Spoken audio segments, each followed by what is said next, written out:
هاي حلوين، ازيكم عاملين ايه؟ يا رب تكونوا بخير، وحشتوني جدا جدا. يا رب تكونوا بخير. النهارده كاس العالم، سبت كاس العالم شغال وما اتفرجتش على الافتتاح بتاع كاس العالم. قلت بصراحه علشان اجرب لكم اول مسحب في مصر من بازوكا، مش مسحب البيك، مسحب من بازوكا. طبعا نازل جديد في بازوكا، فبصراحه نفسي اجربه جدا جدا. هيبقى جامد زي مسحب البيك ولا لا؟ عايزه اقول لكم بقى الشوارع شكلها جميل بقى، يعني دلوقتي الدنيا هاديه علشان الناس كلها بتتفرج على كاس العالم قدام بازوكا. وطلبت الاوردر ومستنياه، يعني المفروض نص ساعه عبال ما يطلع. هجيب الاوردر وارجع لكم على طول، استنوني. حطوا لايك واشتركوا في القناه وشيروا الفيديو لاصحابكم، يلا عشان تكبروا القناه معايا. وما تنسوش بقى تكتبوا لي كومنتاتكم الحلوه، وان شاء الله هظهر معاكم لما القناه تكبر. اخيرا الاوردر وصل من بازوكا، واول مسحب في مصر هنجربه دلوقتي مع بعض من بازوكا. انا جبت طبعا اوردرين، جبت واحد مسحب عادي وواحد مسحب سبايسي علشان نقارن يعني الاتنين بقى ونشوف ايه الحلو فيهم. يلا هنفتح اول واحده مع بعض. ده شكل العلبه بتاع المسحب، وبيجي معاها واحد كده من العيش، شكله لذيذ، يعني كل علبه معاها واحده عيش. يلا بقى نفتح علبه علبه وهنشوف ايه اللي جوه. تعالوا بقى نشوف شكل العلبه من جوه. واو شكلها جميل، 7 قطع مسحب وبطاطس وكمان صوص ثاوزند ايلاند، وكمان معاه صوص. تعالوا نشوف الصوص التاني ايه. الاتنين زي بعض يا جماعه، ماشي. عموما الباكج شكله جميل كده ويشهي، يعني ان احنا ايه ناكل يعني.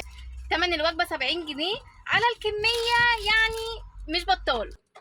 ده شكل المسحب، شكلها حلو طبعا. الاكل جاي سخن وجميل جدا، وطبعا مقرمشه كده بس من بره. بصوا شكلها حلو بصراحه. يلا بقى تعالوا نفتحها من جوه قبل ما ادوق. تعالوا نفتحها كده ونشوفها من جوه عامله ازاي. ده شكلها من جوه، شكلها قريب للناجتس. تعالوا بقى نشوف الطعم.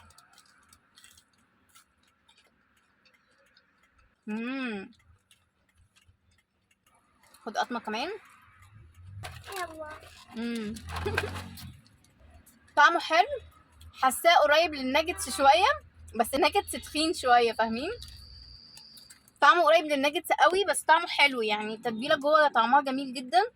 حاسه ان الفراخ جوه مفرومه، مش قطع، يعني مش باين فيها قطع فراخ. بصوا بس صدقوا فيها حتت برضو، فيها حتت فيها كده قطع فراخ اهي، شايفين؟ هم عاملين ميكس مفروم على قطع فراخ، بس حلو عجبني.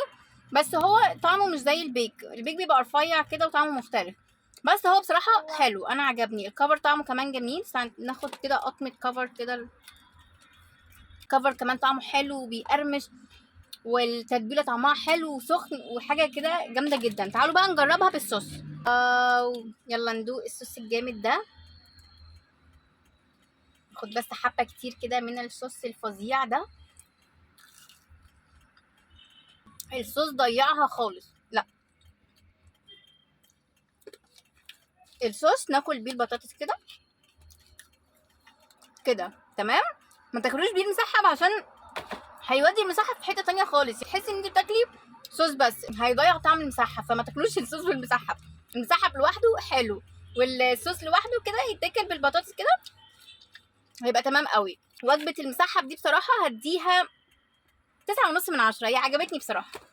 تعالوا بس نشوف العيش هيبقى صابح ولا بايت، عشان انا عندي حكايه العيش دي المفروض تبقى يعني بالنسبه لي حاجه مهمه عشان بتبوظ لي الاكله.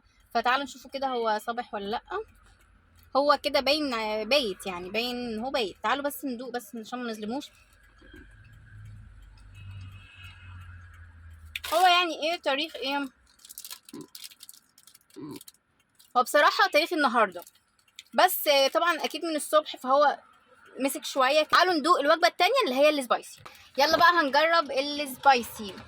والله شكل العلبه يفرح يا جماعه. انا لما فتحت العلبه فرحت فهو انا بصراحه انا مبسوطه بالوجبه بصراحه. السبايسي شكله غامق شويه زي ما انتم شايفين عن التاني كان شكله اصفر كده. ده تحس انه داخل كده على برتقالي، فشكله كده باين عليه انه سبايسي. تعالوا ندوق البطاطس الاول. البطاطس بصراحه جايه حلوه مقرمشه لذيذه يعني، مش بطاله. تعالوا ندوق السبايسي. وجبه السبايسي برضو ب70 جنيه. يلا نجرب مسحب السبايسي من بازوكا. واو ده جامد قوي قوي قوي. لا السبايسي فيه نكهه جامده كده. السبايسي حلو قوي، مش سبايسي بقى ما تقدريش تاكليه، لا سبايسي كده خفيف حلو، بس الكفر فيه نكهه مختلفه عن العادي. السبايسي هديله 10/10 بصراحه. ندوق بالصوص كده نشوف هيبقى متأثر ولا لا. ده الصوص اللي مع المسحب. رأيي في الصوص زي ما قلت لكم انه هيبوظ طعم المسحب خالص، فالاحسن فعلا بجد ان انتوا تجربوا المسحب من غير الصوص. انتوا لو جربتوها هتحسوا باللي انا بقوله، هتحسوا ان الصوص هيغطي على طعم الفراخ. فلا الفراخ لوحدها بصراحه حلوه جدا. بصراحه انا عجبتني الوجبه جدا جدا، ومش اخر مره هطلبها يعني، بجد بجد الوجبه حلوه ولذيذه، وخطوه حلوه جدا ان هو يعني مسحب داخل مصر يا جماعه. هو كان فيه يعني جاهز وكده، بس ما كانش فيه في المطاعم. بس بصراحه انا مبسوطه ان الوجبه دي بقت موجوده في بازوكا، ومش اخر مره هطلبها. اتبسطت جدا من تجربه النهارده، وان شاء الله هبقى اجرب بقى مطعم بازوكا لوحده بالسندوتشات اللي عنده. انا جربته قبل كده بس ما صورتوش، بس اول تجربه بالنسبه لي كانت في بازوكا، ما كانتش حلوه، فما كنتش اصلا لسه بصور يعني ولا اي حاجه، فما جربتوش تاني. ده تاني مره كده اكل من بازوكا، وانا اتبسطت جدا جدا من وجبه المسحب اللي في بازوكا. فانا دلوقتي خلصت الفيديو، يا رب يكون عجبكم، ما تنسوش تحطوا لايك. وطبعا بقى خلاص انا هاكل وهجري اروح اتفرج على افتتاح كاس العالم، واكتبوا لي رايكم في التعليقات على الفيديو، وما تنسوش تشيروا الفيديو لاصحابكم وتدعموا القناه عشان تكبر، واستنوني فيديوهات جديده، وباي باي.